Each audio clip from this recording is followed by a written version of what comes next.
You all are very familiar with this, but I think the citizens deserve to hear it as well. As you know, we're talking about continuing the quarter-cent sales tax. See if I can figure out how to advance. The history of this is the initial approval in 1995. We used it for the Fairgrounds grandstand, renewed in 97 for our law enforcement center we share with you, and then again re-extended in 2014. We used it for our community services building. This is the actual ballot initiative. Just so voters aren't confused, it isn't a new tax, it's a continuation of this tax, this 0.25% sales tax we've had since '94. It's mainly used, as you well know, by city entities for property tax stabilization. I think that's very important for voters to understand, and I'll detail that. For us in the county, the pandemic's exposed our needs in the public health sphere.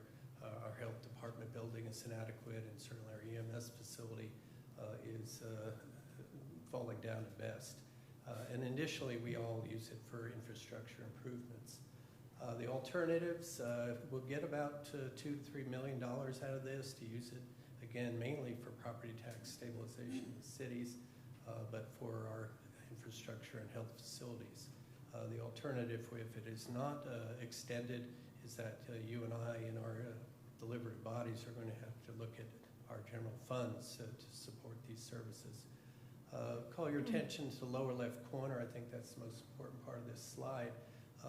Although a Finney County resident only benefits by about 2.2 mils, Garden City resident would benefit by about 6.8 or almost 7 mils of property tax reduction by these sales tax funds, half of which are paid by people coming from outside Finney County.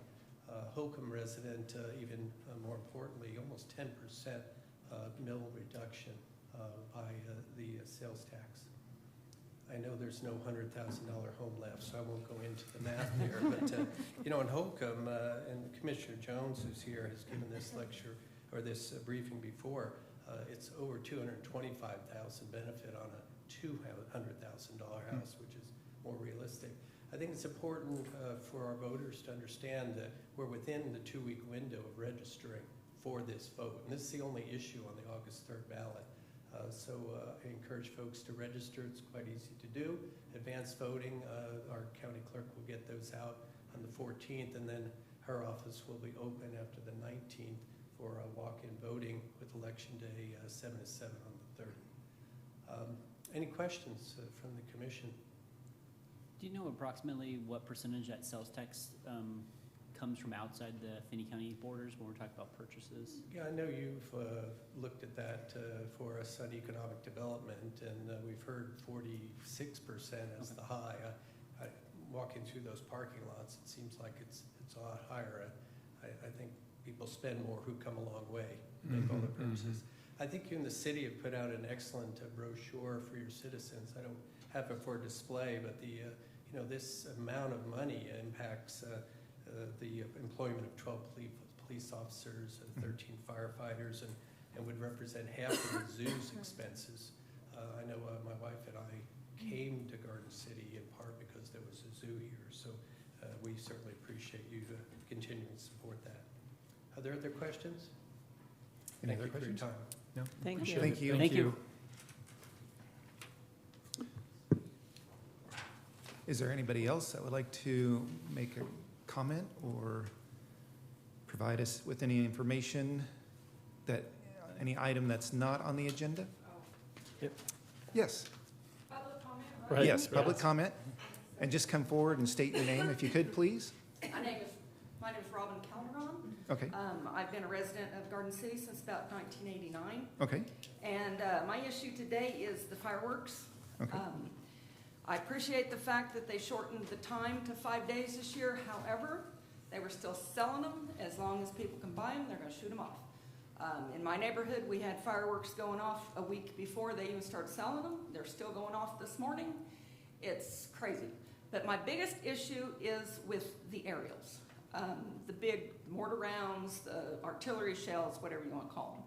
When I first moved here, the Garden City had a beautiful public display of the big aerials. It was wonderful.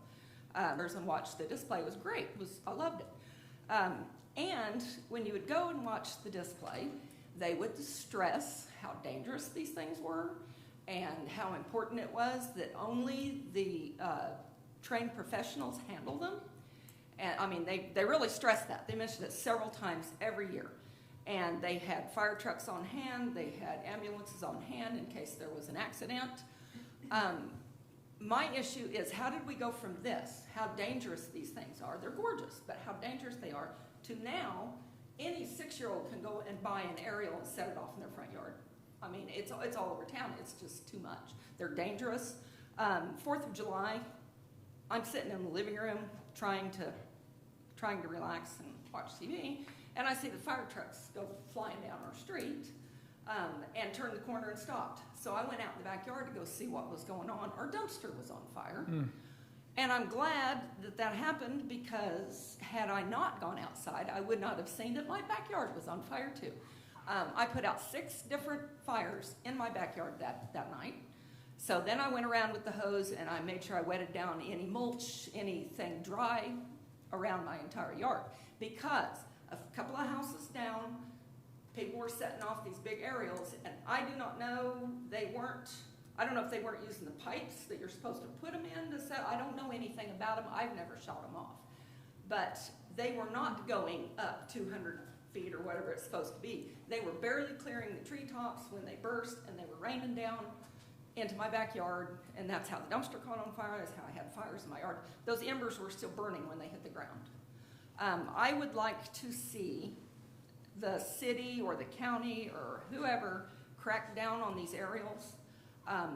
A suggestion that I have is, I'm kind of looking at Wichita's ordinances and things. So a suggestion that I have is that you have to be licensed to handle them. I had to buy a license to repair the fence in my backyard. My standing fence that was already there, I had to buy a license to repair it. I had to provide a diagram, a list of materials, the whole works. The diagram had to include the distance from any buildings, overhead cables, anything like that. Why not do the same for these fireworks? People that are setting them off, they should have to get a permit to have a base public display, because they're all public displays when they're that big. I would suggest that they do that. They should have to have insurance, be bonded, or have, Wichita requires for public displays, they have to have $500,000 insurance, liability insurance, public liability. I think that's a good idea. It's a wonder we don't have more injuries and fires from them every year. I like fireworks, but I like them common sense along with them. And these aerials have just gotten completely out of hand. They're just, that's where the danger is. And I know Finney County, Garden City probably gets a lot of revenue off of the sales of fireworks. How about getting some of the revenue off of doing it properly and having them licensed, charging fees, and heavily fining people that are doing it illegally. So it's just a thought. I've worked, by the way, I've worked for a veterinarian for about 18 years here, and this time of year we are flooded with animals that are hit by car, get out. These are animals that are normally kept in the house. They take them out just for a minute to let them pee in the middle of the afternoon when they're not even, or in the morning when they're not even supposed to be setting them off, and there'll be a big boom. The animal takes off, they get hit by a car, they come to us. Some of them survive, some of them don't. It's heartbreaking, So the list goes on and on of things, the trash, the noise, I haven't had any sleep, basically maybe 2 hours of sleep a night for the last week and a half. I'm just running on empty. So thank you for listening. Thank you. Thank you. Thank you. Anybody else for public comment? All right. Item 6A then. Item 6A, Mayor and Commissioners, the governing body is asked to consider and approve requests from Carol Fry on behalf of the Finney County Fair Board. You'll see them listed below: a reduction in rate for trash pickup, a waiver of CMB fee for the beer garden, and potential waiver of the carnival deposit daily fee if they're able to contract a carnival. And we've done this before in the past, correct? Correct. We have not approved the waiver of the CMB license. Okay. but the other two we have. Yes. And the CMB license is only the $50 per event? Is that the only thing we haven't? Yes, for a special event. Thank you.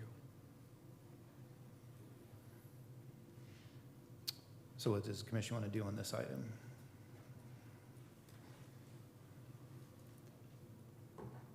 I move that we approve request to reduce the trash pickup fee and waive this carnival deposit and daily fees and reject the request to waive the CMB fee.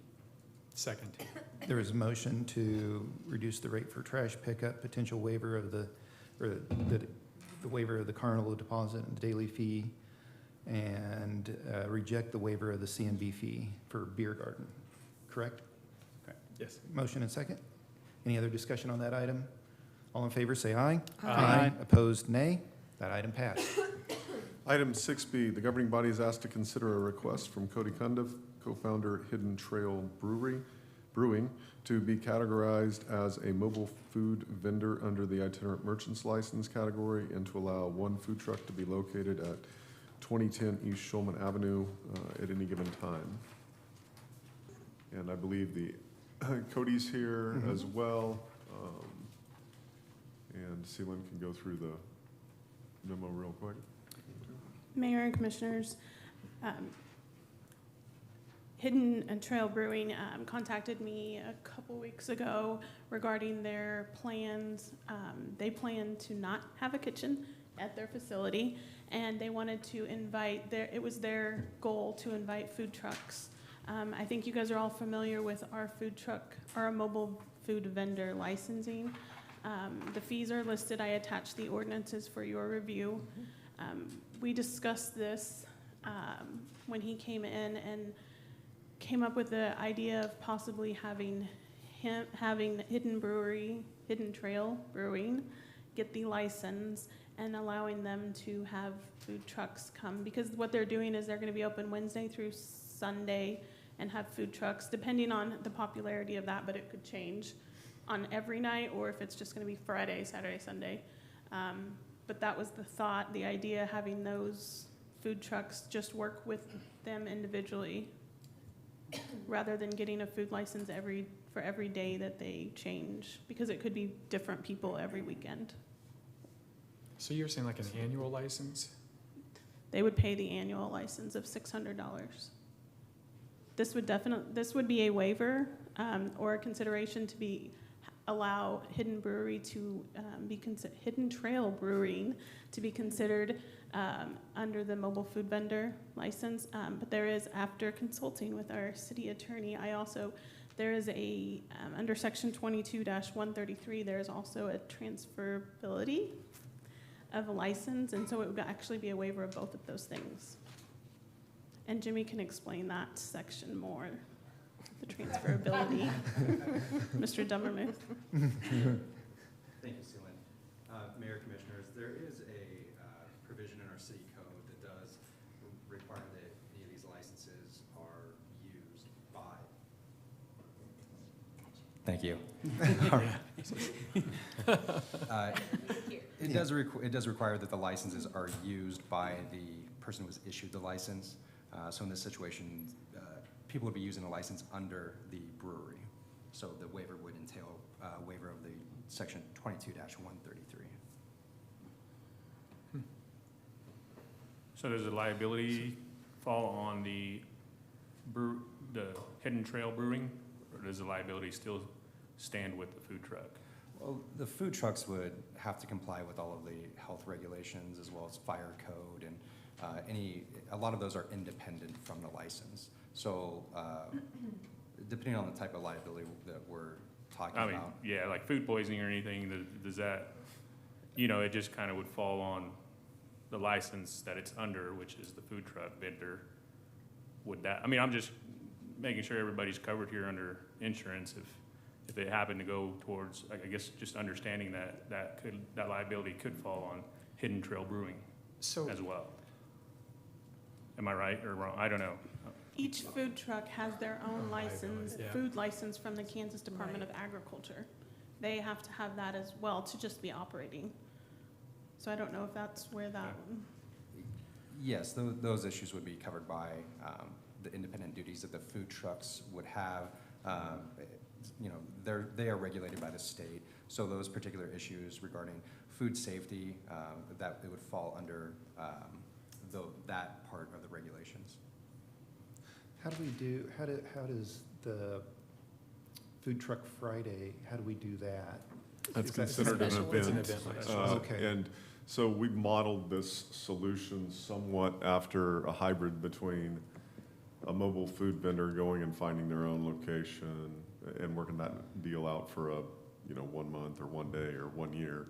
And these special events where there's one license that's, one event that's licensed that's obtained, and they can have 20 food trucks there, but those 20 food trucks don't have to get a license for that day to be part of that event. Mhm. And this was, it's not an event, it's still a private business, but by the same token, the idea is that there would be one moving in and out, and provided there was only one, it seemed like an alternative in working with Hidden Trail to see if that was an alternative to what we spent a lot of time designing, the mobile food vendor part of the code, but we didn't anticipate a business setting up Right. as a Yeah. kind of a locale for food trucks when we did that. And then this would allow them to then just get a second one if they want to have 2 food trucks? Right. They wouldn't have to come back and ask for If they want permission? one for 1 day, they come get a 1-day Okay. license. If they want another one for, Okay, they do the cost benefit on that. sure. At some point in time, the space does become an issue, Right. but there would be space for 2 as we Okay. see it now, Okay. if they want to do that. Well, I have some questions for Cody, but I know if you want to say something before I ask questions. And welcome. Yeah, I know this is. Yeah, I didn't know if I was supposed to come up, but I'm just here for whatever question you guys may have. So are the food trucks you're planning on bringing to your location, do they already have this annual license? Or would some of them not have that? Because that would also solve the problem already if they had their own license. I don't think all of them do. I've just talked to, most of them don't. As far as I know, the ones that I've talked to don't. We're looking at more trying to get some of the ones that have been like the local ones that are the highlights of Food Truck Mhm. Fridays, events like that. And like you guys mentioned, maybe doing 2 or something. I don't, beyond like maybe 1 day a year, like an anniversary or something, I don't really want to bring in a lot of them. Want to kind of let one food truck have the night and kind of also champion another small business as that's the restaurant for tonight. So. But no, I don't think most of them have their yearly license. And I guess the reason that I wanted to do it as Hidden Trail having the license is that way, I know it's still on us to make sure they're all still like the Department of Ag approved and everything and have their license, but want to be able to kind of rotate it through weekly and just let that be more of like my thing of calling them, contacting them, asking them to come help us out for a night instead of asking them to come onto our property and then paying the license. Want to try and take care of that for them. And so would this be like in the process of establishing a new ordinance based off of this model, or is this just something, if it does happen, do we allow it to happen again for another You'd have to outfit wait. that comes and asks for that same thing? This proposal is for a waiver, so it's unique to this situation. If whether or not you do it again on another request would depend on your decision on that request and the extent to which each of the 5 of you thought the facts were similar or dissimilar. It absolutely could be something that's worked into an ordinance down the road, but the item before you today isn't a change in the ordinance, it's a request to waive the give an alternative definition to what's in the code and waive the transferability as Mr. Dummermuth described.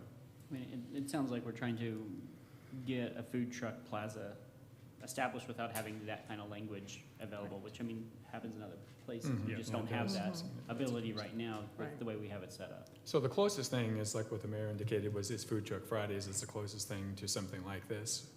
Correct. But a really small But one with just one truck. Yeah, just one truck. Yeah, exactly, yeah.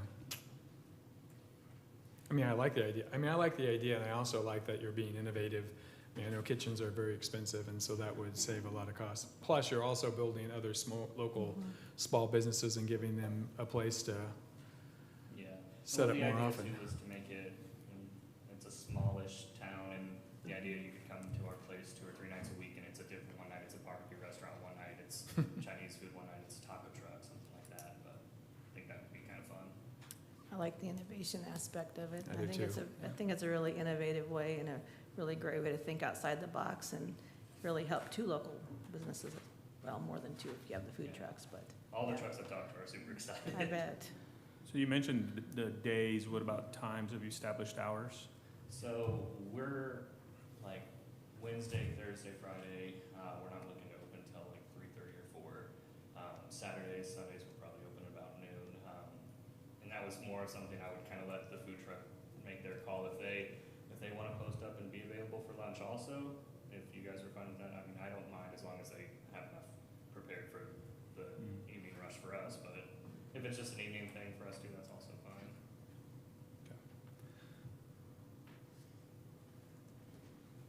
Well, I like the use of a food truck, so I'm inclined to, I mean, this is something I'm gonna move to approve the request for the Hidden Trail Brewery to be considered a mobile food truck vendor and allow the food trucks to operate under the license, one at a time. Is that correct?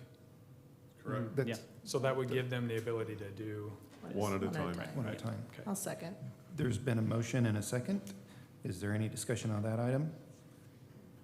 None being, all in favor, say aye. Aye. Opposed, nay. Nay. That item passed. Thanks. Thanks, Cody.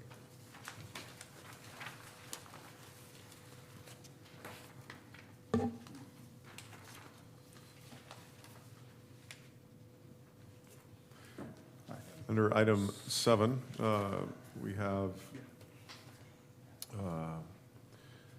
have staff reports, and we're available to answer any questions you might have on the staff reports. Also, the city's received its somewhat regular correspondence from Cox Communications regarding channel lineup changes. That's part of what they're required to do under their franchise agreement with us. So that's on there. Also, Chief Pruitt provided just some early numbers. We'll have a more robust presentation post 4th of July on fireworks calls for service. But Chief, did you want to go over these numbers real quick that you put on the bench? And then Jamie, this microphone's super hot. I'm getting a lot of feedback. Good afternoon, Mayor, Commissioners. Hi, Chief. I'm here to answer any questions you have about fireworks. My brethren from the fire department are also here, so they can help out because they were out just as much as we were. As you see before you, Ed, it was pretty slow for us, and I knock on wood because I don't usually say that publicly, ever. So, 41 calls this year is compared to 83 last year. So, the 83 that we had last year, about 45 of them were on the 4th. So, just to give you kind of a rough idea of what we were looking at. I was out on the 4th till about midnight, and right at 11 o'clock, it really did, it shut down. So, we had, a few stragglers that we had to make contact with, but for the most part, it was fairly low-key, and we didn't have very many problems. I know that there were several block parties that we made contact with, and everybody was absolutely respectful of what we were doing out there. And when we asked people to shut it down, I didn't have any problems. And usually some people like to mouth off, and nobody did. So, any questions that you might have? Other than the dumpster fire that we just heard about, Right, yeah. was there any other issues in the community or out in the county that you know of? Not to put you on the spot. Oh, no, but- no, you're fine. Good afternoon to everyone. We ran 11 calls for the 4th, which is down from 36 calls last year. Wow. So, and between the times of the sales of the fireworks back in June to the 5th, we ran a total of 24 fireworks-related calls. So we were down quite considerably, and I have to agree with Chief Pruitt. Most everybody policed themselves and shut things down pretty quickly. So, I mean, there were some, some stragglers. We did have to run a few people off USD 457 property that were shooting fireworks off. That wasn't a big deal. Made contact with them and they dispersed, not a problem at all. So, and just to add to it, we did have 3 incidences out of those 24 calls related to fireworks, fire investigations. Had some people did some damage to some property, city property and some personal vehicle property. So we're actively investigating those fires right now to make sure we can get them addressed. Okay. Chief Ward, I did have a question. I was approached by so this is a new one. She's seen more and more of the gang symbols or the tagging around. Are you still, what do they need to do? Do they need to paint it themselves, or do they need to contact you and then offer to paint it? They're wondering what they're supposed to do when anything is tagged by graffiti. So I really didn't have a good answer, so. So they can absolutely call us. We like to take the report and make sure Okay. that we're following up on that. And then we have I'm gonna say task force within the city. We have a whole bunch of people that are on an email string that handle the graffiti calls. So Okay. if they contact us and report it, then we can get the ball rolling on what they need to do, and we can talk them through that. Okay, no, I appreciate that. I wasn't sure where to go. Thank you. Thank you very much, guys. Good job. And We had- Stuart got to do a 24-hour shift on the 4th of July, so he got to That's good experience for the him. 4th of July good with for the him. fire department. So. Oh, That's good for him. There you go. He chose the wrong department. I'm Thank sure you could very have much, another guys. Good job. I do have a quick question for Rochelle. Oh, Rochelle. And it's just about the employment numbers, because it's outstanding for May. Yes.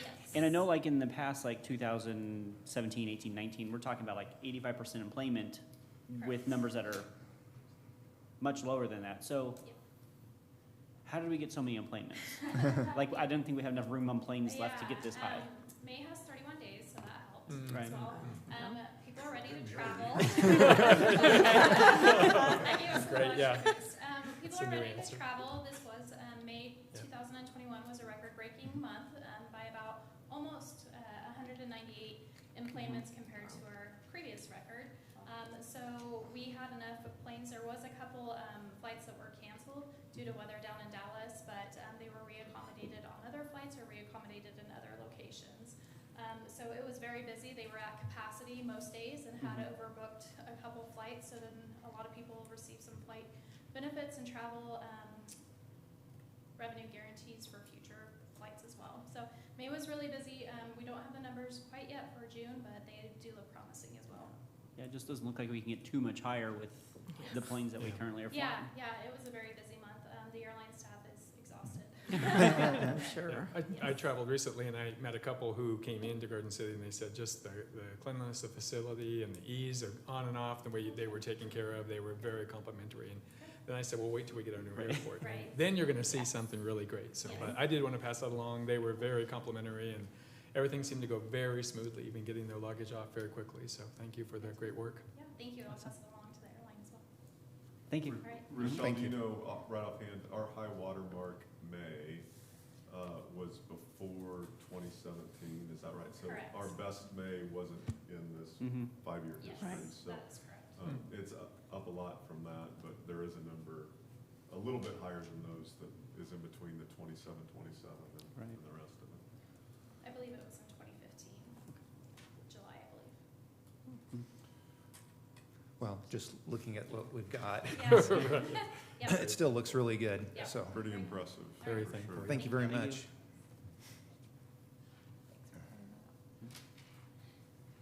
Any other questions on the manager's report? Okay, You'll see moving the on. meetings of note. If those interested in the League of Kansas Municipalities Annual Conference, please get with Celine.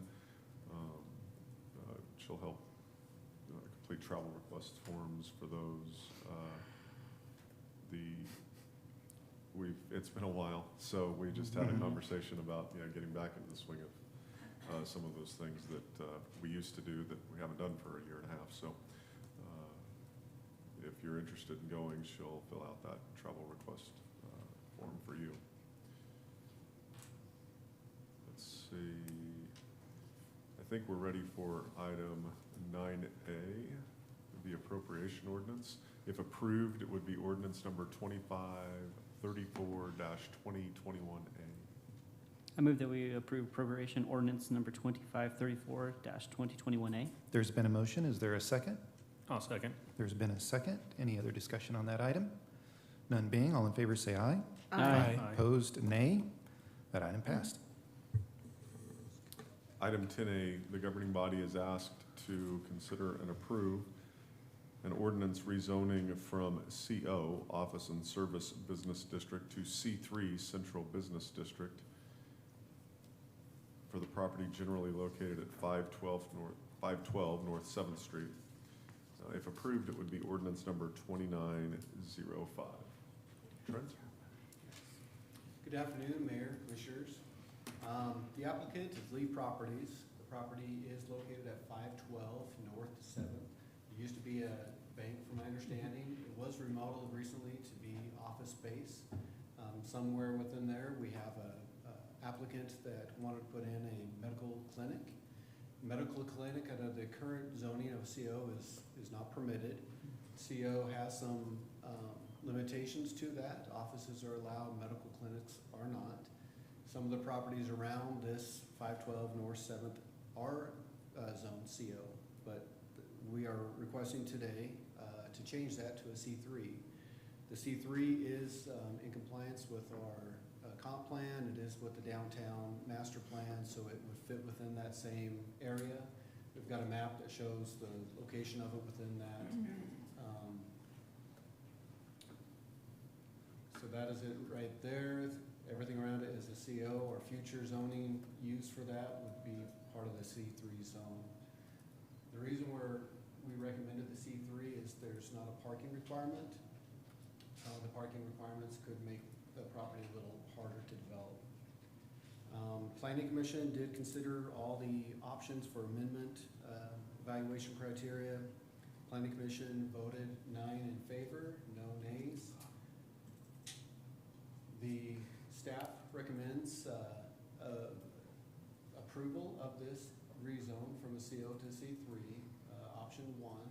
If you have any questions for me or any of my other staff, let me know. Any questions? Oh, go ahead. Is the C3, what businesses does that all include? As far as options, Yes. there's a large list of 87 options. Wow. So medical clinics are in there. Some of the big things would be stores, sporting goods stores, prescription shops, private clubs, fraternities, sororities, pet shops, pawn shops, parking lots, paint stores, libraries. It's kind of encompasses a lot. So a lot of people would be coming in and out of, Well, this is going to be specifically to a medical clinic. This is it right here. The hours of the medical clinic are limited. They are Monday, Wednesday, and Friday, 7 to 4 p.m., and on Tuesday and Thursday, 9 to 6 p.m. So they'll be operating just during the day with no other function other than a medical clinic, comparable to some of our other recent ones that we've had. And chances are by appointment. I would assume they would be. Yeah, and I think also their proximity to the St.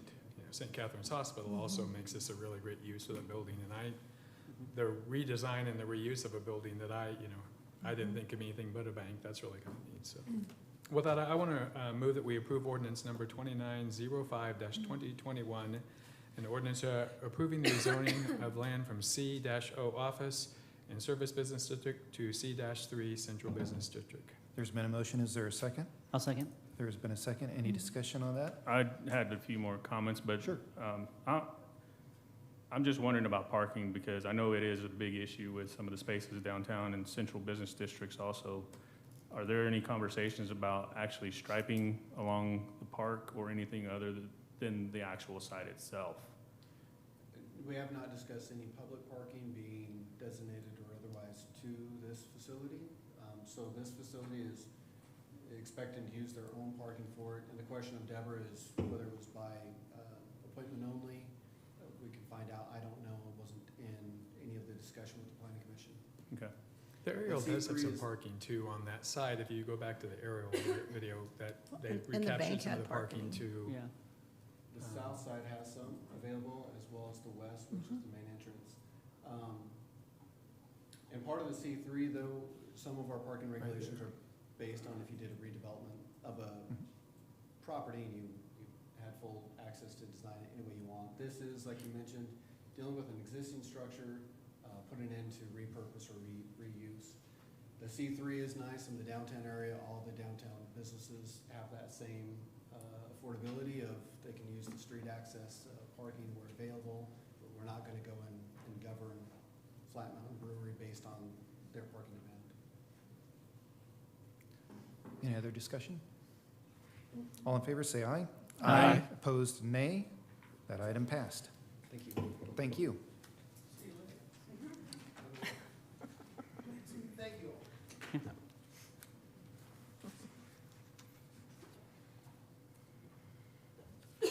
Item B, the governing body is asked to consider and approve a resolution to support the expansion of Amtrak rail service in Oklahoma and Kansas. If approved, this would be Resolution 2881-2021. Good afternoon, Mayor and Commissioners. So I can give a basic overview of this. So this issue was initially brought up by Amtrak's Government Affairs Office and then brought to our attention by Mark Corriston from organization, the Northern Flyer Alliance. And essentially there is a sort of push to get localities sort of involved with certain regions of Amtrak to encourage legislators in DC to pass the service transportation reauthorization, which would do two sort of main things.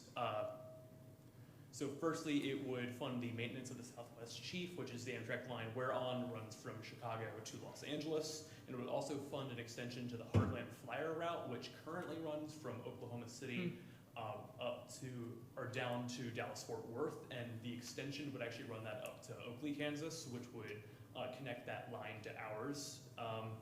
And essentially this resolution would just be saying that we support the passage of this reauthorization, and I believe we specifically have a line in there stating that, you know, we support it so long as we're keeping the current route of the Southwest Chief. Any questions? Entertain a motion on this item. I move to approve resolution number 2881-2021. There's been a motion. Is there a second? I'll second. Second. Any discussion on this item? None being, all in favor say aye. Aye. Opposed, nay. Thank you. Thank you all. Thanks, Stuart.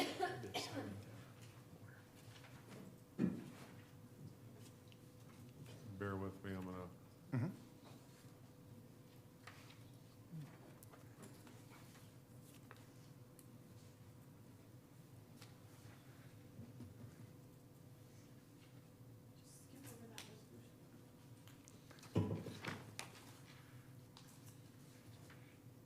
Thanks. Item 12A, the governing body is asked to consider and approve a contract with Salvo and Associates, Inc. to complete an electric cost of service and rate study. Mike? Good afternoon, excuse me, Mayor and Commissioners. The last complete cost of service study that the electric utility completed was in 2014. Since then, rates was just lowered one time by the commission at that time. Since then, there has been no adjustments until we met 2 weeks ago when you approved the temporary 1 cent increase per kilowatt hour. Anyway, but since 2014, there's been many changes in the operation of the utility. Some of the changes include power supply costs, transmission costs, generation costs, distribution costs, staffing, and then in addition, we have our annual capital improvement plan that we do every year. Debt service has changed since 2014. So as we have discussed in previous meetings, it's time to complete a cost of service analysis. This cost of service study will assess what is the appropriate level of revenues and what's needed from each rate class to cover each rate class's operating expenses. And then fairly allocate those costs to each rate class so that the commercial sector is not paying more than they should be and the residential is not paying more than they should be, kind of ensure that one's not subsidizing the other. We currently have 5 rate classes, residential, small commercial, large commercial, churches, and schools. They will look at every one of those, and they will also look at are there additional rate classes that we should consider. Staff, we will provide all the revenues and expenditures that the electric department budgets experienced, excuse me, in 2019, 2020, 2021, and the proposed budget for 2022. That way they get that, they'll look back 3 years and look forward a year. If in those numbers, if they feel that's not sufficient, we'll go back farther into the previous years to make sure they have the numbers that they need. It's estimated that it'll take Sawville and Associates about 3 months, about 90 days to complete the study, if assuming you would give permission to move forward. And the cost to perform this analysis is $34,500, not to exceed that. If for some reason it was going to go over with that, they'd have to come back, and I would in turn come back to you and Matt to ask permission. The alternatives are to authorize staff to contract with Sawville and Associates to complete this cost of service study for $34,500, or do not authorize staff to contract with Sawville and Associates. Staff recommends alternative 1, and the fiscal note, the funding for this will come out of the appropriate GL code, which is consulting fees and the electric utility, and we currently have a positive balance of $251,000. And I'm more than happy to answer any questions you might have. So Mike, based on the findings from the study, you would come back to the commission and then make recommendations based on that study to the different classes, or make no changes based upon what you're finding out? Yeah, when the report is complete, I'll present the report. We may have Sawville and Associates come and actually show you the final results. And then, of course, it's up to the city commission to determine what rate you actually want to be charged to whom or what. So the short answer is yes, we'll be coming back to you for direction. Entertain a motion on this item. I move that we authorize the staff to contract with Sawville and Associates to complete the cost of whatever service study for $34,500. There's been a motion. Is there a second? I'll second. There's been a second. Any discussion on this item? None being, all in favor say aye. Aye. Opposed, nay. That item passed. Sorry, I lost what cost meant, so, for a moment, but I Thank you. Thank you. made a poor save. But. Item B, the governing body is asked to consider and approve a farmland road improvement project bid and a task order for construction engineering, construction observation, and testing services. Mike? Yes, the Farmland Road project was designed to improve Farmland Road from US 5400 south to the railroad tracks. It's 0.9 miles in length. The road is currently 24 feet of 2-lane asphalt roadway, and it'll be replaced with a 32-foot wide concrete 2-lane road with paved shoulders on either side. There'll also be some drainage improvements being made to this project. The north 0.5 miles of the road is actually in the county. It'll be a county roadway, while the south 0.4, almost a half a mile each, will be in the city limits. It's in the city limits, so the city will be responsible for that part. This Farmland Road project was initiated clear back in 2016 as part 2 of the Transload Facility Project. It was a joint effort between the city, the county, to land the Transload Facility Project, which in effect gave us an immediate expansion of the TP&L and, by default, a 900-acre industrial distribution park. KDOT participated in the Transload Facility Project with $3 million in funds towards a rail siding expansion and $1.5 million toward this Farmland Road widening project. As a joint city-county project, the city agreed to be the recipient and the administrator of the grant, and thus on March 21st of 2017, the city approved the agreement with KDOT for the project. The project has since undergone design, KDOT reviews, and right-of-way acquisitions. The construction project was advertised for bid in May 24th of 2021, and the bids were received on June 23rd at 11 a.m. And the following bids were received. I'll just read these real quick. Smoky Hill LLC, their total bid was $2,640,836.54. American Warrior Construction Incorporated, their bid was $2,659,583.57. Volts Parga Construction LLC, their bid was $3,262,143.84. and the engineer's estimate was $2,827,509.88. So the low bid was certainly under the engineer's estimate. The city's contract engineering firm, Wilson and Company, have reviewed the bids, the bid surety, contractor list, and various bid documents required by KDOT, and feels that the lowest bid is both responsive and responsible. It's also in the staff's determination that Smoky Hill meets the KDOT pre-requirements for the project. The city's contract with KDOT and KDOT's locally administered construction project guidelines for the project require the award to the lowest responsible bidder. For reference, the city's procurement policy provides that non-state federal funded projects over $250,000, a local bidder with a principal place of business in Finney County, whose bid is not greater than 0.5% more than the low bid, may be awarded the bid if agreeable to a meeting the low bid amount of the low non-local bidder. In this instance, the local bidder is American Warrior, whose bid is 0.7% higher than the low bid from Smoky Hill LLC out of Salina, Kansas. So with this project being both state-funded project and the lowest bid being greater than 0.5%, the preference doesn't apply to this particular project. Funding for this project was discussed at the March 1st, 2021 joint meeting of the City and County Commissions. It was determined at that time that the funding shortfall, which was estimated at approximately $750,000, the commissions directed the city manager and the county administrator to determine funding sources for the shortfall. And now that the bids have been received, the project budget is updated as follows. KDOT currently has allocated $1.5 million. The Campbell County, City County Economic Development Incentive Fund, $953,000, which is a total of $2,453,000.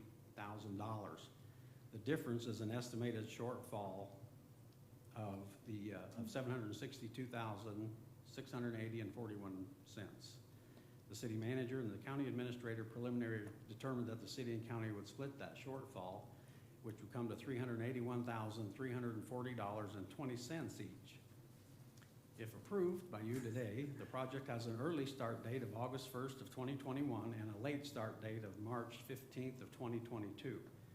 The contractor currently intends to start in 2022.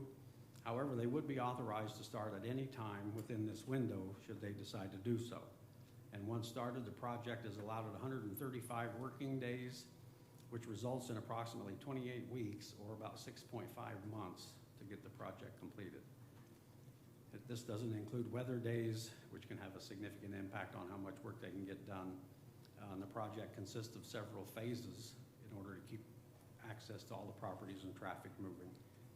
So once the bid is awarded by the city, assuming you will, then KDOT will review the award and the bids for concurrence. So alternatives. Award the low bid to Smoky Hill LLC for $2,640,836.54. Authorize the mayor to execute the construction agreement. Approve the task order with Wilson and Company for $349,819.42 for construction engineering, construction observation, testing services, and authorize any unfunded project expenses to be evenly split between the county and the city, or do not accept any of the bids and provide staff different direction. Staff recommends alternative 1. There again, the funding for this project is $1.5 million will be reimbursed from KDOT. $953,000 will be reimbursed by the Finney County Economic Development Joint Economic Incentive Fund, with half of the remaining costs estimated at $762,680.20 be split 50-50 between the city and the county. Therefore, the city would be responsible for $381,340.20. I'm happy to answer any questions you may have. You don't want to repeat that, right? At least this gets the project moving forward, so. Yeah. Are there which any we've been waiting on. contingencies on this project, Mike, that Yes, we put I believe we put 10% contingency in that total, so that could, you know, if we don't need it, we won't spend it, so that amount will drop down. I did not bring that with me, but I'll No, find that's out. fine. I think just it's was curious. 10%. Yep. Entertain a motion on this item. I move to award the low bid from Smoky Hill for $2,640,836.54 and authorize the mayor to execute the construction agreement, period. Do I have to say all that other stuff too? Second. There's been a motion and a second. Any other discussion on that item? All in favor, say aye. Did you have it? Did you I was have? gonna say, do we need Oh, to and approve the specifically approve the task task order? order. Yeah, I just saw that. And approve a task order with Wilson and Company for $349,819.42 for construction engineering, construction observation, testing services, and authorize the unfunded project expenses to split evenly between the city and Finney County. And then Is that- you included in your second as Would- well? Yeah, second. I get Any it. other discussion? That's all alternative one. The Yeah. right, Okay. Yeah, on the memo. So, yeah, because the one thing that I'm questioning, the unfunded project expenses, so those are, I mean, just for example, those are the things that might crop up that we didn't anticipate or expect, or no? No, the price is still, Oh, the estimated okay. price and bid for the project and the task order are still the same. There's a funding solution in place between the KDOT money and the money devoted to this project, which is originally when we set out to do this project a few years ago. The city and the county agreed to use the joint city-county economic development fund that the county holds, that includes both of our money, making up the shortfall. The shortfall's grown beyond that money now. Right. So the delta between what the project's gonna cost and what the state money plus the joint economic development money can cover, that portion would be split evenly between the city and county. So that's the unfunded, Okay, that makes sense. the unfunded project expense referenced in The 381,000. alternative one. Mhm. Yep. Nope, I appreciate that clarification. Any other discussion? All in favor, say aye. Aye. Opposed, nay. That item passed. Thanks, Mike. Yep, thank you. Item 12C, the governing body is asked to consider and approve consultant services to implement public safety software to include computer-aided dispatch and a records management system for the Garden City Police Department, Garden City Municipal Court, and the Garden City Fire Department. Chief? Lieutenant. Or Chase. All right, Lieutenant Chase. Promoted. Good afternoon, Mr. Mayor and Commissioners. We're here to request approval and or consideration and approval to hire consultant services for a computer-aided dispatch and a records management service for the Garden City Police Department, Garden City Municipal Court, and Garden City Fire Department. Back in October 2020, Chief Utes started this. Slow down. Slow down. You're doing fine.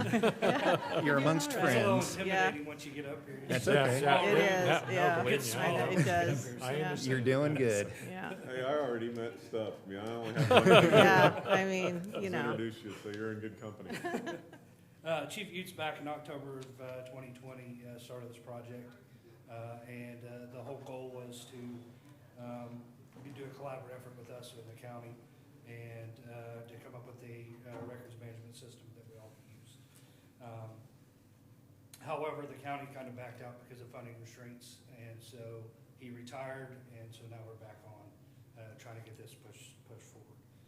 So what we did in April 29th, 2021, we sent out requests for proposal for people that had already had already submitted proposals. We had 4 vendors, and they were, let's see here, Delta Works, TUSA, and Baker Tilly, and then there was Barry Dunn. The cost was $115,713 for Delta Works. TUSA was $97,500. Barry Dunn was $96,200, and then Baker Tilly was $47,805. We also got a committee together with different avenues of the city, city administration, city IT, the fire department, they're gonna be on this municipal court.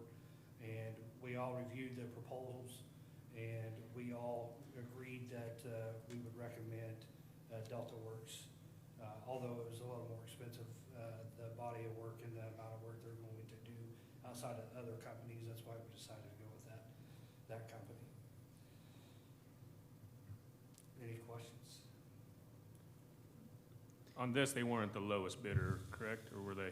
No, they were actually the highest bidder. And yeah, on some things like this, you pretty much get what you pay for, Yeah, I because agree. like in a computer, your RAM's probably not as good enough to Correct. handle that software. So, yeah, I think you guys did your due diligence and did research and compared all of the pros that you get with this outfit, so. Yeah, so I'm curious about the, so as far as now, the sheriff's department is not gonna be participating, so it's just the city of Garden City and all of our entities. And so this, we're gonna bear the brunt of this cost, is that correct? Yes, sir. Okay, good. As well as EMS. EMS, Finney EMS County as well? Sheriff, as well as the police department, fire department. We're all going to go Oh, I see together, what but you're saying, then yeah. the count, right? No, I thought- EMS and EMS. the sheriff's department, they're all out of it. I know, but Yeah. before, they Yeah. were all Right, going yeah. to, we were all going to collaborate together, but now, because of funding, now it's just the Garden City Police Department, the fire department, and the municipal court.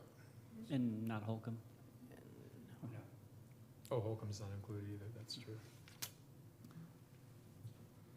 The possibility exists for expansion. For those other entities, okay, Yes, sir. okay, good. Yeah, I think this is a good step. I'd move to approve the contract with Deltrax to conduct consulting services for RMS/CAD at the cost of $115,713. There's been a motion, is there a second?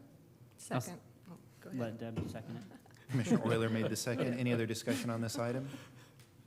None being, all in favor, say aye. Aye. Opposed, nay. That item passed. Thank you very much. Good job. Good job. Good job, Chase. Yes. Item D, the governing body is asked to consider and approve appointments to the Traffic Advisory Board. Mike?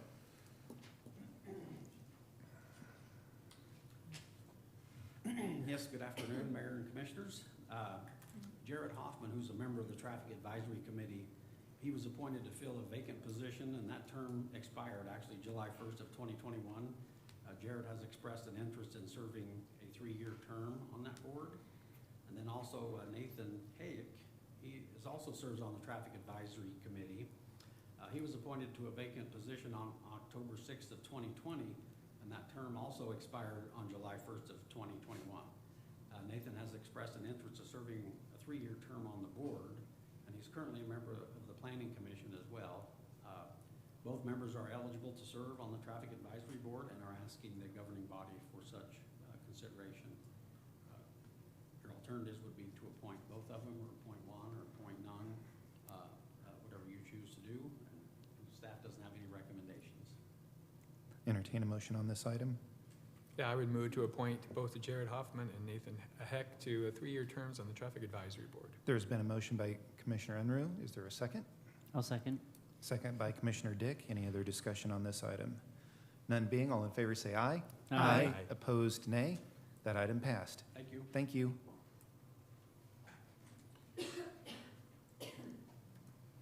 Item E, the governing body is asked to consider and appoint 3 members to fill the vacant seats on the Community Health Advisory Board, along with shifting 1 current member. Good afternoon, Mayor and Commissioners. We're playing a little bit of musical chairs here with the Community Health Advisory Board. As you are aware, we did an audit on the Community Health Advisory Board on the terms, the time frame of those terms and expiration dates. That ended in 3 of our members going off of the Community Health Advisory Board. Around that same time, we had the representative of Centura Health, which was Bridget Clark. She also came off of Community Health Advisory Board because she was going to work for the city of Garden City. And so we lost 4 members at once, and we only have 9 members on that board, which means that we need all 5 of those that were remaining to attend the meeting in order to have a quorum. So we wanted to make sure we got those filled quickly. In the meantime of us trying to get to the next meeting, Colleen Dries took a position with the school district and could no longer fill the role of the health department director. So this memo serves to do several things. We received an application from an individual to fulfill the role for the hospital, which would replace Bridget. We received 2 applications for community spots that would fill individuals who previously left those community spots. And then the other thing that this does is it would ask that Colleen Dries be moved out of the health department spot, but be able to move into the empty community spot because she wants to continue to serve. And then someone from the health department could then fill the health department role, which would then give the board all 9 members. So when you look at this, the 2 community member applications come from Robert De Leon and Gloria Joliffe.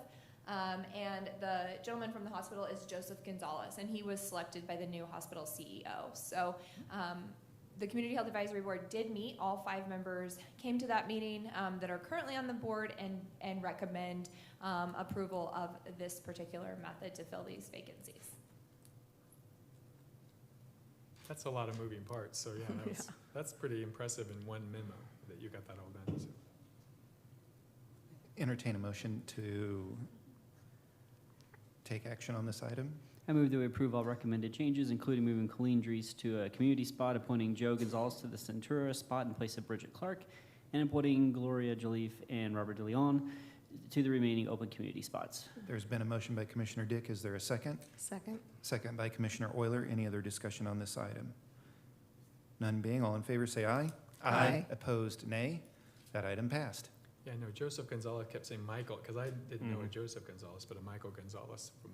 So he kept saying, yeah, Michael Gonzalez. So. Okay.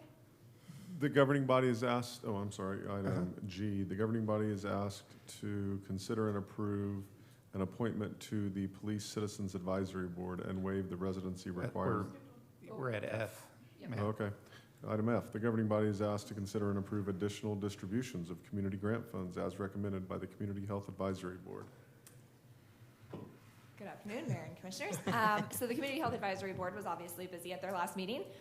We also we had been receiving a few grants after the close of our cycle, but because of all the things that were going on with the change of our members, we weren't able to take up these items. So we did take them up at this meeting, and Matt, if you'll scroll down, this is what they previously approved. And right here, if you get into the bottom section of this memo, we received 4 additional requests for community health or community grant funding. Now, we did have quite a bit of funds left over because we received very few applications this year. I think that was a struggle from 2020 of how to use the funds because of COVID. A lot of the things were canceled, and so trying to allot those funds, we didn't have nearly as many agencies apply in this cycle for money.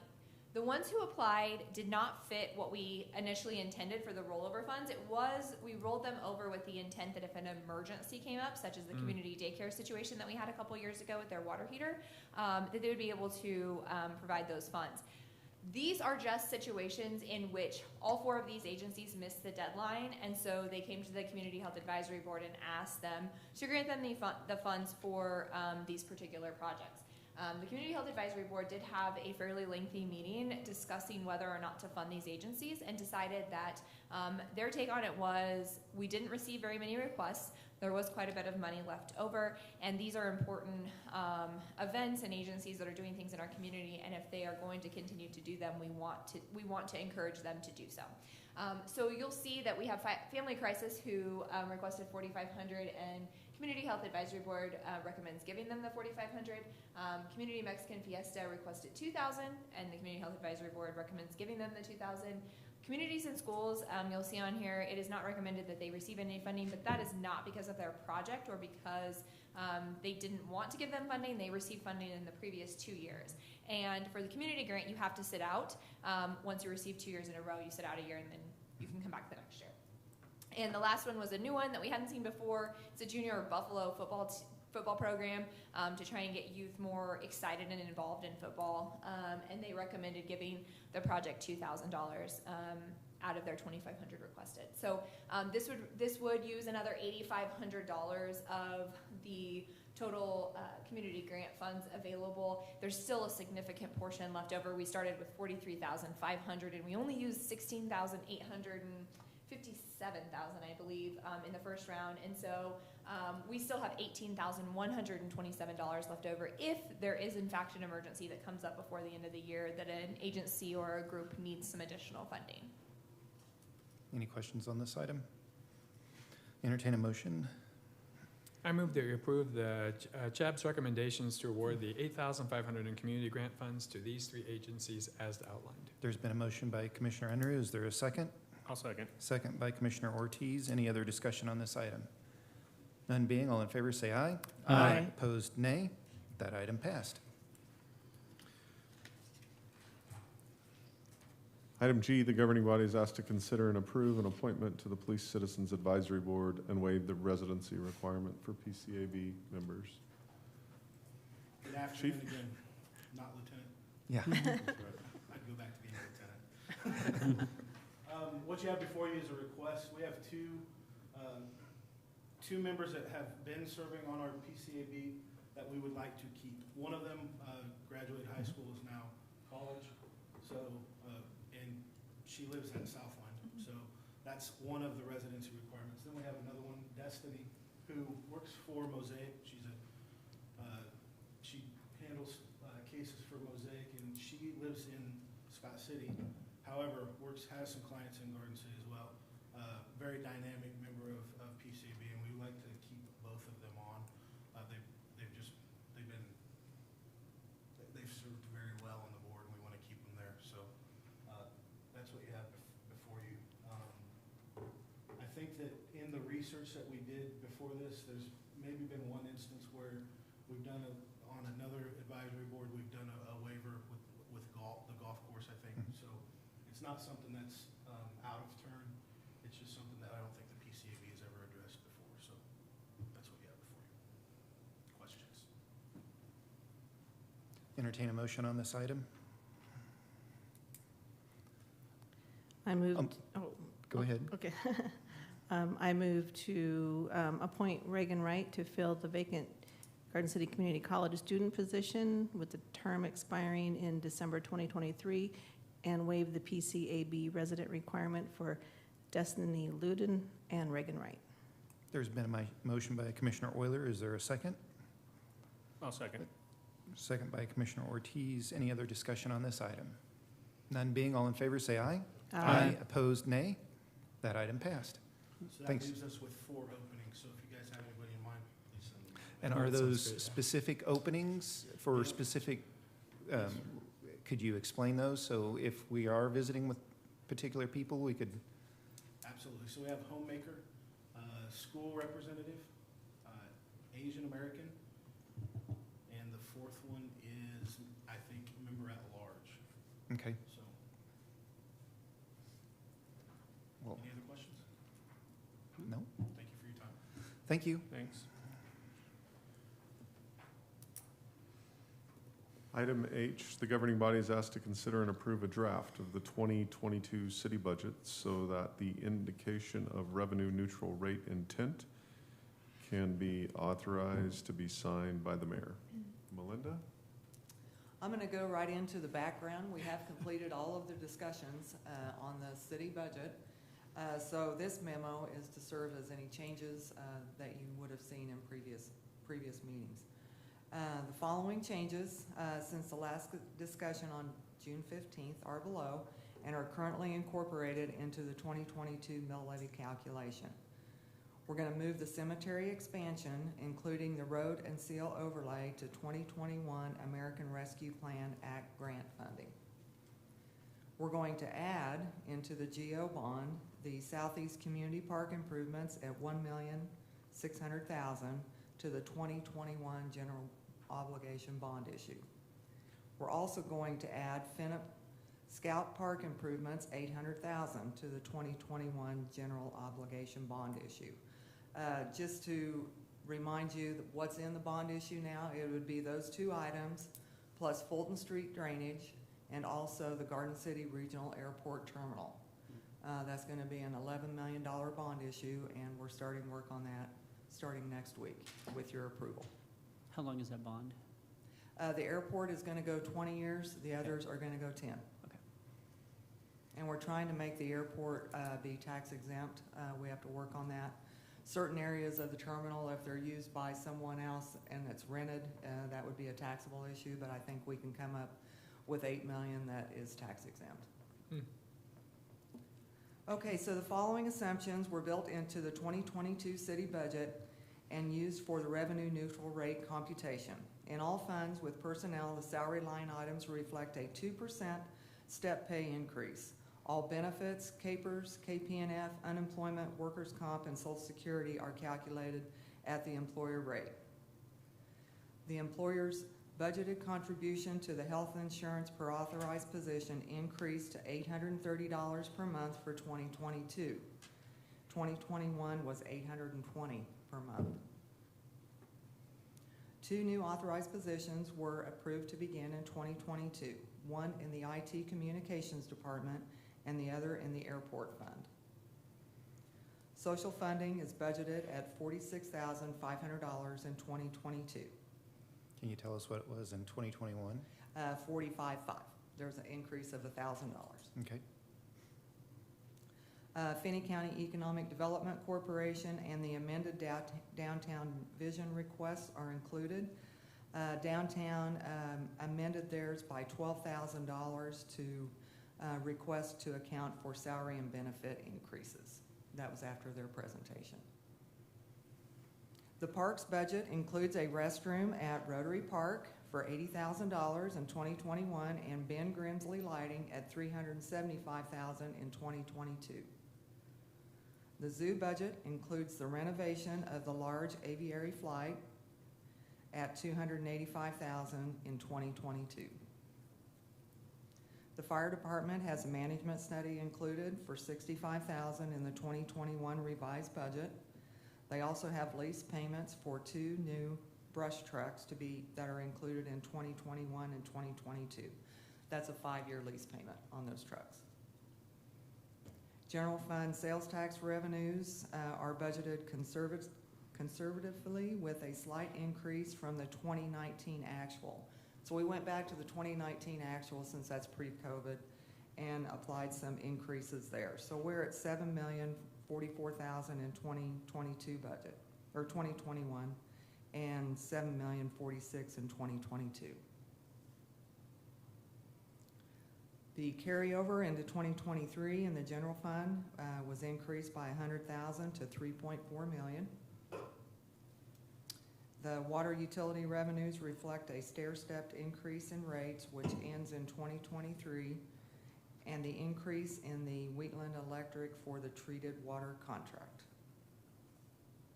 Electric utility reflects a 1 cent per kilowatt hour increase for all customers, which started in mid-June 2021.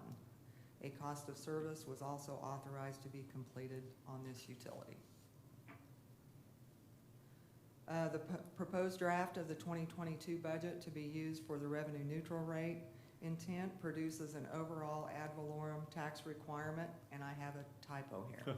It should only be $8,690,480. Oh, don't I'm trying to cover it up. Yeah. That's reflected down below. So the number down below is right. Okay. Right. This is an increase of $265,315 over 2021. The revenue neutral rate calculation equals $8,406,176. This would require the city to declare their intent to exceed the revenue neutral rate. The city's total valuation for 2022 is $224,446,318. $2,308,720 of that value comes from new improvements in 2020. 1 mil is projected to generate $224,446 in ad valorem tax for the operation of the city's general fund, bond and interest fund, airport fund, and parks and recreation fund. You can see the table down below. We have 2021 on the left, 2022 on the right. The mill levy for 2021 is 38.566. The mill levy for 2022 as proposed is 38.7197. That increase is due to the increase we did on the health insurance contributions. That amounted to $33,600 in the taxing funds. From this point, the City Commission has the ability to make any adjustments to the 2022 budget before publication of the 2022 budget hearing notice. This notice is scheduled to publish on August 20th. However, a decision needs to be made at this meeting on the revenue neutral rate, your intent. So you have alternatives to authorize the mayor to sign the indication of revenue neutral rate stating the city intends to exceed the calculated rate, or authorize the mayor to sign the indication of revenue neutral rate stating the city does not intend to exceed. Staff recommends number 1. You've got the indication of revenue neutral rate attached, along with the county clerk's budget information and the city's calculation of the mill levies. So we would be increasing our mill levy rate. Our proposed budget would be increasing it by 0.2 or around 0.2 something. Mm-hmm.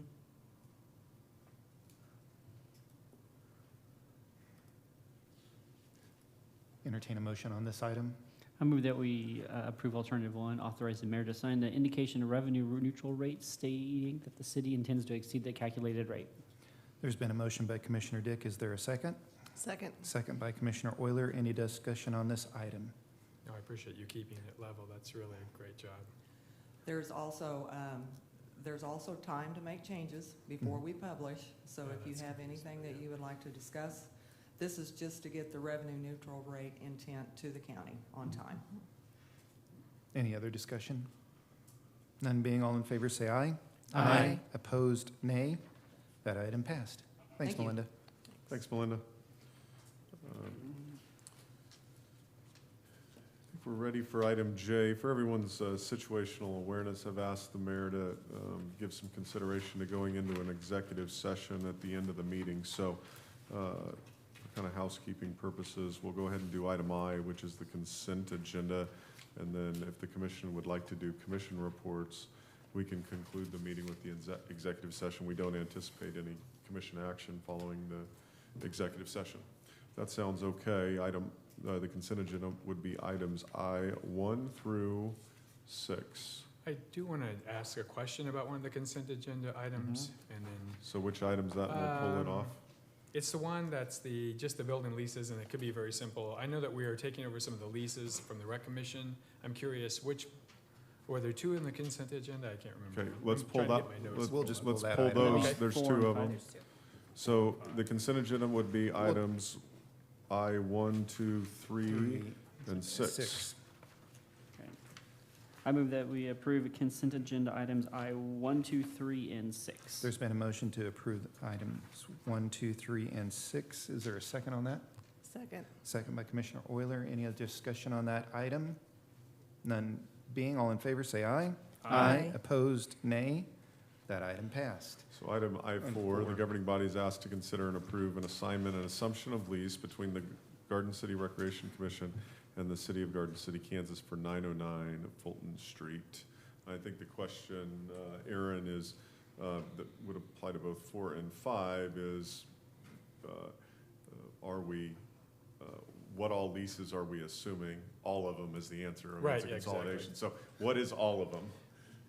I just So want to make both sure we're from a transparent about, I property wasn't sure yet. leases, and there's some other leases as well, lease agreements that have to do with kind of lease purchase arrangements. So Aaron should have those. Yeah, so I believe, and help me out here, Jimmy, but this should be the last 2 that come before the Okay. commission. I believe all the others have been completed already.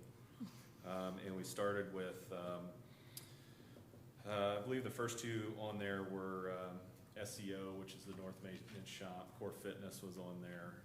Those are rental spaces. And then Schmidt Star Properties, which is actually the piece of property that we're renting for the parking at Oak-Rate. So I definitely know those 3 have been on there. The 2 that are kind of before you today are the lease purchase agreements. One for the renovation of the Oak-Rate Gymnastics Center, and that was, give or take, just, I mean, the dollars are on there, but give or take just less than $164,000 a year. We will complete that in 2028. That's through Clayton Holdings. And then the following on there, and I believe we have 2 years left on that one, is the purchase of the turf and lights at Clint Lightner Field that was done in 2014. So those are the two before you today. And that kind of takes care of the property areas. We do have some small things like there's an easement agreement that has to do with the 310 North 6th Street with the homeowners to the south of the building, that there's an easement on the back that we do pay every year, so. So will the building, Aaron, will it come under just the actual recognition building? Is already rolled into the city, is that correct? Or is it still something? That's a city facility to begin with. Okay. We paid the easement since we were the operator within that building, and obviously the city will take things like that over, but that's pretty nominal. That one in particular is $500 a year. And then none of the vehicles have a lease purchase, or No. they're all? Those were all owned and Nice. Okay. transferred over to the city. No, thank you for the information. Yeah, I move that we approve item 5 and 6. There's 4 and 5. 4 and 5. Sorry. Let's take them separately. Okay, Yes. I move that we approve item 4 on the consent agenda. There's been a motion by Commissioner Enru to approve consent agenda item 4. Is there a second? Second. Second by Commissioner Euler. Any discussion on that item? None being, all in favor say aye. Aye. Opposed, nay. That item passed. I move that we approve item 5 on the consent agenda. There's been a motion to approve consent agenda item number 5 by Commissioner Enru. Is there a second? I'll second. Second by Commissioner Ortiz. Any discussion on that item? None being, all in favor say aye. Aye. Opposed, nay. That item passed. Going on to commission reports. Item 13, Commissioner Dick. You, I'm gonna ask your other question. Yeah, I'm sorry. There were some reports on there, and I did have a question, just because I know there was a mother-in-law on the planning commission meeting notes. There was I read through it several times, and I didn't get a chance to ask about the planning commission meeting. There's it looks like a change to the mother-in-law quarters, but I read through it several times. and I That was a couldn't figure county it out. issue, and the county is considering considering an item, and their planning and zoning regulations don't have a The same as we do. quote-unquote mother-in-law quarters aspect. The city of Garden City I does. knew we did, okay. One of the properties, and there may have been two, is in close proximity to the city limits. They thought it fit. They kind of modeled their decision after our language, I Right. believe. It's my interpretation. I don't know that that's what all of them thought on the board. But, and then I think the county may look at changing their zoning and subdivision regulations to model ours in that respect. But again, the item that you had asked the question about, it was a county issue and Okay. not a city couldn't issue. figure that out. But the discussion did happen at our joint city county planning commission. Thank you. Mm-hmm. That's it. Okay. Commissioner Dick. I'll be very brief so you all have chances to say what you want to say and I don't take it up. But I was going to thank Melinda I will still, but she just left, for the pre-meeting. It was really good, and all the work through the budget and everything that we get year after year. She's a great value to the city and will be missed in her well-earned retirement. But again, that meeting, the pre-meeting before, talking about the new funds coming in was done really well. I also thought that for the most part, like the chief and fire marshal said, 4th of July, I thought that time frame seemed to work okay. There was some before and like after 11 o'clock like that, but I thought it was complied by the city more than I would have imagined in the first place. So I thought that went pretty well, and the city fireworks show was pretty good. And then also with the resolution approving about the Heartland Flyer. As long as we keep our Southwest Chief route going through here, that's going to be a very good addition when we can have people coming in from west of us going through and then going down south out of Newton down to Oklahoma City and Dallas. That'll be a great addition to our rail service. That's all I got. All right. Commissioner Enru. So yeah, just was excited about the 4th of July celebrations.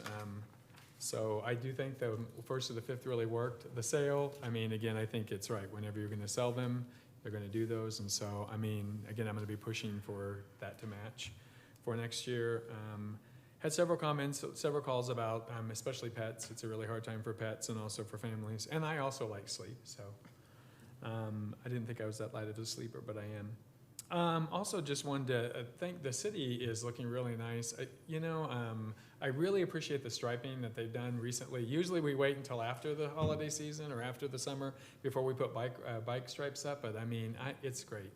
So I think we've been doing a really good job. The city looks really nice. I've been noticing the city crews out working in lots of our different areas. And when you drive into Garden City, how we present our city makes a big difference when people come here to shop and to do things. And so I love going out to the different stores and seeing all of someone else's license plate from another county or another state other than just us. Now, if it gets too busy, then we'll have to move them out because they're buying up all of our stuff.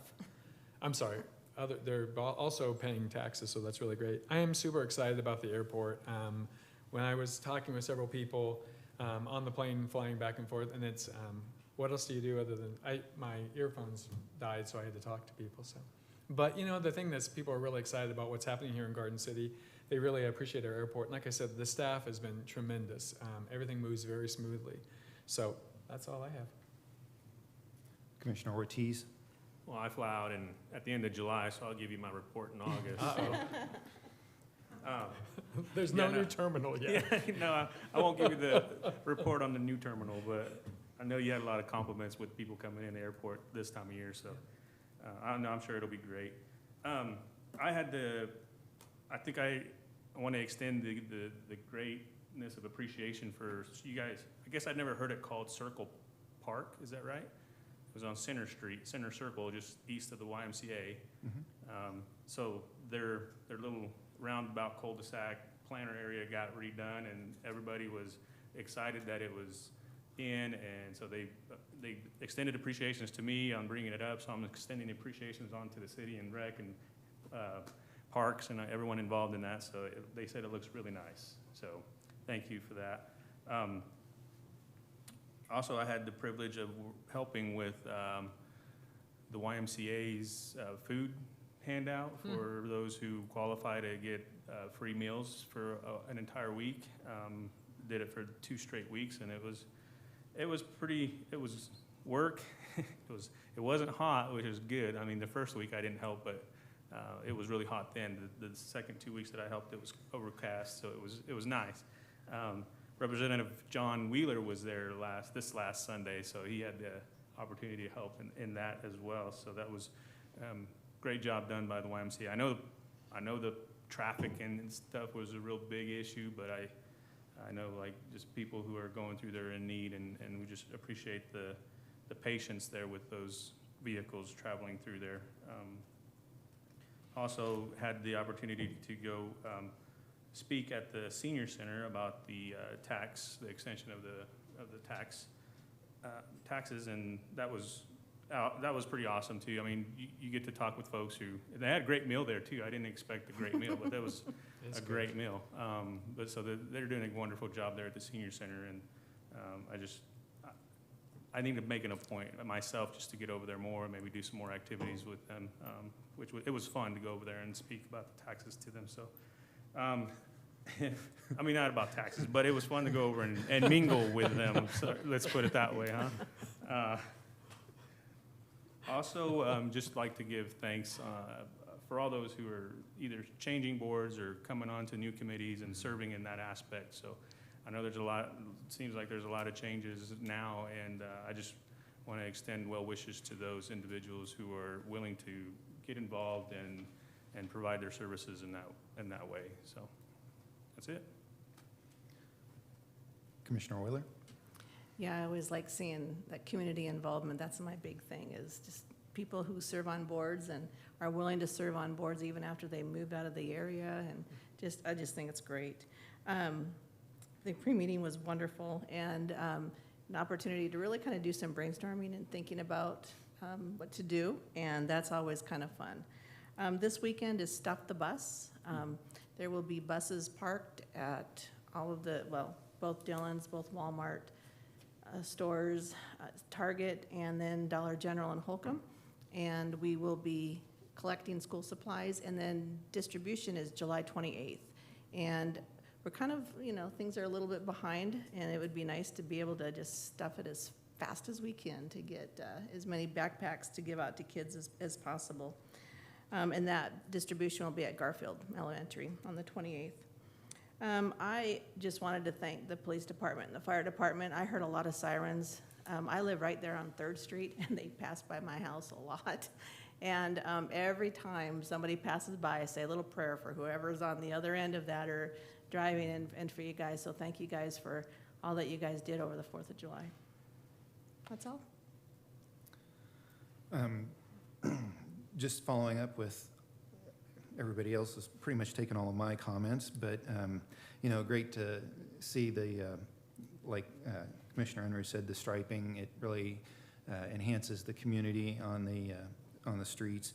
Also, just want to mention that the contractor's starting to seal the streets in the community in certain areas of the community. So that started today. That goes through this week and also next week. And they're just asking those people in those areas to move their cars off of the street, so that gets the project done in a timely manner, so we aren't having to go around the cars and everything. But again, that's taking place this week and next week. So just trying to maintain and keep our community looking good. Also, Big Pool's doing really great. Hear lots of great things about our the Garden Rapids at the Big Pool and how that's going. So hopefully by the end of the summer, we'll get a report on how that turned out from how that went. So that's all I've got. So you want to take a break before we go into executive session, or go right into executive session? We can start at about, you can figure out. I'm just when to asking start the it. commission if they want to take a break before we go. You wanna start? We good? I'm good. Okay. How long do you think we should go into executive session for? I believe 20 minutes? 15 minutes. 15? Yeah. 15 minutes? Okay. And we'd be looking for the ability to go in for a conversation that would be determined to be privileged under the attorney-client relationship, and for the specific reason of contract negotiations. The people I'd like included in the executive session would be Mike Muirhead, Trent Maxwell, James Dummermuth, and Jennifer Cunningham, and myself. Okay. One more time on those, because we're trying to write them down in here. Mike Muirhead, Mike? Trent Maxwell, Hmm? James Dummermuth, Jennifer Cunningham, Matt Allen. All right, I move that the city commission go into executive session pursuant to KSA 754319B2 pertaining to consultation with attorney for the body or agency which would be deemed privileged or in attorney-client relationship, specifically with the matters of what are we doing? Contract negotiations. Contract negotiations with being present, Mike Muirhead, Jennifer Cunningham, Trent Maxwell, Matt Allen, and James Dummermuth for 15 minutes, starting at 35, or do you want to say ending at 2:50? Yep. Yeah, that'll work, ending at 2:50. There's been a motion. Is there a second to that motion? Second. Second by Commissioner Unruh. Any other discussion on that item? None being, all in favor say aye. Aye. Opposed, nay. That item passed. Okay, and Jamie, we can shut down the broadcast.